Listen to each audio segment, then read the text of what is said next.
Salve, salve, rapaziadinha! Como é que estão? Tudo bem? Vamos lá então, vídeo aula de revisão para nossa segunda prova, para vocês fazerem aquilo que vocês fazem de melhor, que é o quê? Arrasar, né? Vocês sabem. Bom, vocês sabem os conteúdos, então eu vou passar aqui conteúdo por conteúdo, retomando aquilo que for mais importante para vocês aí fazerem os estudos de vocês, combinado? Primeiro ponto, então, um pouco da organização política de como acontecia a Primeira República. Para isso, a gente precisa falar um pouquinho daquela prática eleitoral que ficou conhecida, né, como coronelismo e como clientelismo, especificamente agora para a gente, não os conceitos em si de manipulação eleitoral como a gente viu na primeira avaliação, mas agora, fundamentalmente, aquilo que possibilitava essa prática de acontecer. A gente sabe que durante a Primeira República acontecia a prática do voto ser aberto, ou seja, em vez de eu falar, aliás, falar não, né? Em vez de eu ir lá na urna eletrônica e digitar o número do meu candidato e ninguém ficar sabendo em quem eu votei, durante a Primeira República as pessoas elas tinham que falar em voz alta o seu voto. E é por conta do voto ser aberto que vai fazer com que a possibilidade de manipulação eleitoral acontecesse. Então, quando a gente tem o voto aberto, a gente tem aquela prática que ficou conhecida como o voto de cabresto. Vocês devem lembrar da charge que nós trabalhamos em sala de aula, no qual a gente tem um político levando, né, o eleitor ele está ali representado como se ele fosse um burro, né, e ele vai ter aqui o cabresto, né, que é aquela parte, né, colocada para que os animais eles não olhem nem para um lado e nem para o outro. E assim, né, gente, é justamente por conta dessa prática que é possível se estabelecer durante a Primeira República aquela política que nós conhecemos como política do café com leite. Vocês lembram, né? Café por conta da oligarquia de São Paulo, leite por conta da oligarquia de Minas Gerais, e as duas oligarquias elas se revezavam no poder. Como que isso era permitido, né? Por que isso poderia acontecer? Por conta da manipulação de votos representada ali pelo voto de cabresto que a gente acabou de revisar. E é bastante importante a gente relembrar dessa prática, porque a gente sabe que isso faz com que essas duas oligarquias, comandadas pela elite econômica do nosso país, elas tivessem permanecido no poder, e é justamente por isso que a Primeira República ela é uma república feita pelas elites e para as elites. Ou seja, ela é uma república que exclui a população pobre de todo o jogo político. E a população pobre, diante de toda essa situação, vai fazer o quê? Vai se revoltar, e é por isso que a partir de agora a gente revisa todas as revoltas que nós estudamos ali durante a Primeira República. Eu vou começar retomando com vocês aquilo que ficou conhecido como a Revolta da Chibata, organizada pelos marinheiros, né, lá no Rio de Janeiro, que tinha como característica, né, serem, portanto, pessoas do nível mais baixo do exército brasileiro, né? Ou seja, a grande maioria dos marinheiros, eles eram ex-escravizados, eles eram descendentes de escravizados, ou mesmo a população branca mais pobre do Brasil, que encontrava na Marinha um trabalho possível. Ganhavam baixos salários, né? Tinham que conviver com a alimentação extremamente desagradável, muitas vezes tendo que comer comida estragada, mas o principal aspecto que permeava ali a vida destes marinheiros durante o período da Primeira República eram os castigos físicos. Né? Uma prática que data ainda lá do período da escravidão e que ela permanece como sendo uma prática de punição para aqueles que eram tidos, né, como estavam cometendo algum ato ilegal ou estavam ali tendo algum problema dentro da Marinha. E as chibatadas, elas eram, né, práticas punitivas extremamente violentas, muito agressivas, e diante desses três fatores, os marinheiros do Rio de Janeiro, eles vão, liderados, né, pelo João Cândido, né, pelo Almirante Negro, eles vão se mobilizar e organizar uma revolta, e essa revolta vai ficar conhecida como a Revolta da Chibata. A Revolta da Chibata, feita pelos marinheiros do Rio de Janeiro, tem, portanto, como objetivos centrais o fim dos castigos físicos, né, o fim das chibatadas, Além disso, o fim da alimentação estragada, melhores condições de vida, portanto, e também um aumento salarial para esses marinheiros. Agora, lembrem-se que essa é a primeira das várias revoltas que a gente vai ver aqui na nossa revisão. A segunda revolta, que acontece também no Rio de Janeiro, na realidade um pouco antes, a revolta da Chibata, ela é de 1910. E a revolta anterior, que acontece no Rio de Janeiro em 1904, é a revolta da vacina. Que, como nós sabemos muito bem, ela aconteceu quando, em novembro de 1904, o governo do Rio de Janeiro, a mando do Pereira Passos, vai inserir uma campanha de vacinação obrigatória contra a varíola, e essa campanha de vacinação obrigatória ela vai ter como reação um verdadeiro quebra-quebra que a população, principalmente a população mais pobre do Rio de Janeiro, vai realizar para não tomar a vacina obrigatória contra a varíola. Dito dessa forma, a revolta da vacina parece que é uma reação quase negacionista, mas nós trabalhamos muito bem quais são as questões que estão por trás da revolta da vacina.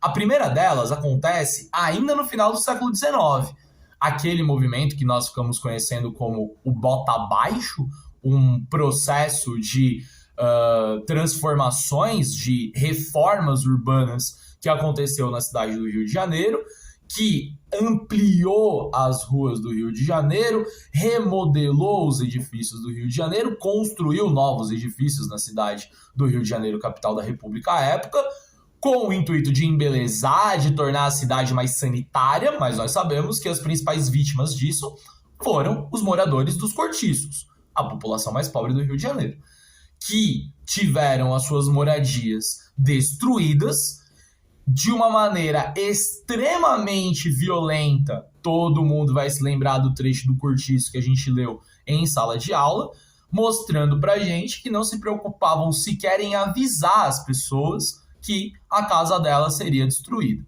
Além disso, essas pessoas elas vão ser obrigadas, então, a morar cada vez mais longe. Começa o processo de favelização do Rio de Janeiro, vão ocupar os morros da cidade do Rio de Janeiro. E isso começa a criar uma relação entre a população pobre e o governo, que é uma relação de desconfiança. Pera um pouquinho, o governo nunca faz nada pra mim, nunca faz nada de bom por mim. Quando o governo bate na minha porta pra destruir a minha casa, que história é essa? Então, uma relação de desconfiança começa a se armar por causa do bota abaixo. Essa é a relação que a gente estabelece. A partir daí, o que o governo faz, mais uma vez, em 1904? Uma campanha de vacinação obrigatória, sem nenhum aviso do porquê que serve a vacina, sem nenhum aviso de que sequer iria se vacinar, e simplesmente entra na casa das pessoas para aplicar um líquido no corpo delas, de uma maneira extremamente violenta, porque vamos lembrar, é o exército que aplica e não pessoas preparadas, para fazer esse processo de aplicação das vacinas. O povo mais pobre, que já tinha essa relação de desconfiança com o governo, quando vê essa ação violenta, vai fazer o quê? Vai reagir de maneira violenta para não se vacinar. Aí, então, a gente consegue entender o que foi a revolta da vacina e por que ela aconteceu. De negacionismo, como nós bem sabemos, não tem nada. O que tem é a população pobre do Brasil reagindo à violência imposta pelo governo.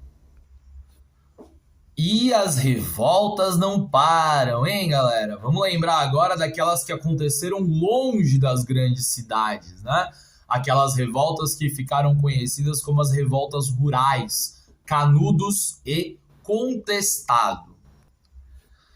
Só que, como eu coloquei lá para vocês, nos tópicos da prova, Contestado não será cobrada na avaliação, tá? Vai ser cobrada apenas no simulado, mas como nós sabemos, Canudos e Contestado têm basicamente as mesmas características. A primeira delas, e mais importante, é que esses dois movimentos eles ficaram conhecidos como movimentos messiânicos. E por que movimentos messiânicos? Porque eles foram liderados por uma pessoa, no caso de Canudos, Antônio Conselheiro, no caso de Contestado, o monge José Maria. E essas duas figuras, elas exerciam uma liderança religiosa para aquela população. Portanto, eles foram conhecidos como Messias porque a partir da palavra religiosa e a partir de uma característica de que toda aquela população era muito religiosa, eles acabaram escutando e sendo liderados por esses dois líderes que tinham uma forte presença da Igreja Católica dentro de si. Não eram padres, né, não eram ordenados da Igreja Católica, mas possuíam uma imensa religiosidade. E a partir dessa imensa religiosidade, eles começaram a ser vistos pela população como pessoas importantes, como pessoas que, por conta da religião, sabiam o que fazer, tinham a capacidade de liderar. Então, essa relação entre a religião e a liderança é que vai fazer com que nós caracterizemos essas duas revoltas como sendo movimentos messiânicos. E um outro ponto importante para a gente revisar aqui são, né, as características que aquele território, ou que o Brasil como um todo tinha na Primeira República, que vai fazer com que as pessoas sigam essas lideranças religiosas. E aí, não é exclusivamente o aspecto da religião, muito pelo contrário. Seguramente, as pessoas em contestado acabam levando ou seguindo o monge José Maria, porque eles tiveram as suas terras tomadas para a construção daquela linha férrea que iria atravessar, né, do Rio Grande do Sul até São Paulo. Então a população perde as suas casas, encontra uma pessoa que liderava um movimento para criar uma espécie de cidade que iria oferecer para essa população moradia, educação e trabalho. Essas pessoas, obviamente, dada a sua condição, vão acabar seguindo o monge José Maria. É bastante parecido com o que a gente vê lá, né, no sertão da Bahia, onde aconteceu, onde foi criada, né, o arraial, a cidade, né, de Canudos, mas ali não é exatamente uma construção de linha férrea. Ali são as características do que é, principalmente o Nordeste brasileiro, depois do final do século XIX. Uma região extremamente abandonada, no sentido de que a economia lá ela é uma economia muito fraca, e isso faz com que a grande maioria dos fazendeiros latifundiários acabem contratando aquela população por um salário muito baixo.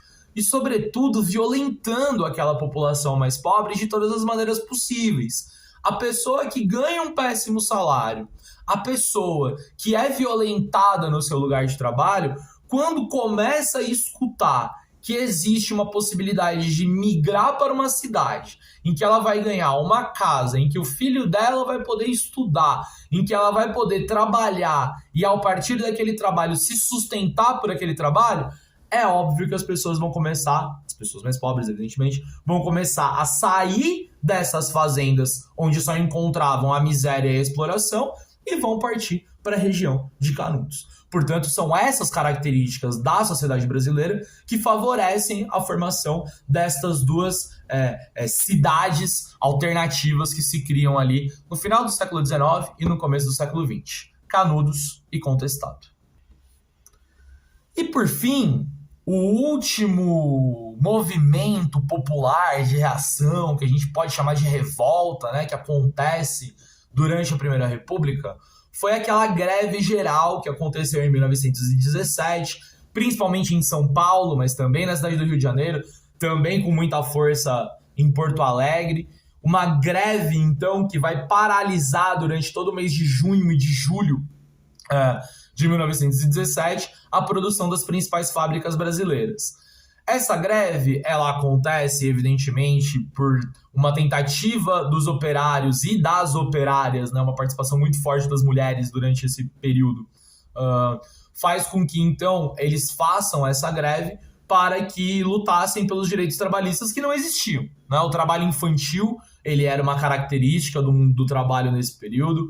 O trabalho, a jornada de trabalho de 12, 14 horas por dia também era uma prática. Não havia férias, não havia 13º, não havia o descanso semanal remunerado. Quer dizer, as condições de trabalho elas eram péssimas, né? Inclusive dentro das fábricas. Não tinha segurança, não tinha nenhum tipo de salubridade. Então os operários eles resolvem utilizar o principal instrumento que a classe trabalhadora tem para lutar, que é a greve. Mas é importante a gente lembrar que esse movimento de 1917, ele foi muito influenciado pela vinda dos imigrantes da Europa, principalmente os imigrantes espanhóis, principalmente os imigrantes italianos, que já possuíam lá na Europa uma cultura de lutar pelos seus direitos trabalhistas, principalmente a partir de duas ideologias políticas que defendem os interesses da classe trabalhadora, o socialismo e o anarquismo. Essas ideologias já circulavam com muita força lá na Europa e essas ideologias é que vão se inserir no Brasil a partir da chegada desses imigrantes e influenciados por eles é que vai acontecer esse movimento grevista em 1917. Portanto, há uma relação direta entre a imigração para o Brasil e esse evento que acontece em 1917. É a partir da presença desses imigrantes que se insere no Brasil uma cultura de lutar pelos seus direitos. E agora, então, finalmente... Nossa, ficou longa essa videoaula, hein, gente? Desculpa aí, tá? Ó, o último tema, então, o imperialismo, né, que a gente trabalhou já na última semana, e a relação dele com a Primeira Guerra Mundial, né? Então, o primeiro ponto a gente falar sobre imperialismo é a gente relembrar que ele não é apenas uma prática econômica, é também, né, uma prática econômica em que as potências industriais europeias, como a Inglaterra, como a França, como a Itália, como a Alemanha, vão olhar para a África, vão olhar para a Ásia com o interesse de obter ali matéria-prima, mercado consumidor, mão de obra barata, para expandir ainda mais a sua produção industrial e a sua economia. Isso é um ponto. E vamos lembrar que é a partir daí que a gente já entende a relação do imperialismo com a Primeira Guerra Mundial. Afinal de contas, a Inglaterra e a França, que são pioneiras dentro desse processo de industrialização e, portanto, chegam primeiro na África e na Ásia, não vão ficar nada satisfeitas quando elas percebem que a Itália e a Alemanha, que se industrializam mais tarde, começam a tentar invadir esse território para obter também esses bens tão preciosos para as potências industriais. Daí é que se cria a rivalidade entre França e Inglaterra, pioneiros na industrialização e pioneiros no imperialismo, e a Itália e a Alemanha, que são mais tardios nessa entrada aí na corrida imperialista, e é essa rivalidade que vai eclodir depois, que vai estourar depois na Primeira Guerra Mundial. O problema é que nós não podemos esquecer que o imperialismo também tem um discurso civilizatório, no qual a Europa, partindo de teorias racistas, partem da ideia de que eles lá na Europa são os desenvolvidos, os iluminados, os civilizados, e eles devem levar a civilização para aqueles que estão lá na África e na Ásia. Portanto, o imperialismo não é só uma prática econômica, é um discurso civilizatório. E esse discurso civilizatório é que vai construir vários estereótipos sobre a população da África, sobre a população da Ásia. Estereótipos esses que nós sabemos que nós devemos combater até os dias de hoje, até que se possa erradicar essa prática nefasta e criada pelos europeus lá no final do século XIX. E criados para quê, né, galera? Vamos relembrar. Única e exclusivamente para justificar uma exploração econômica naqueles territórios.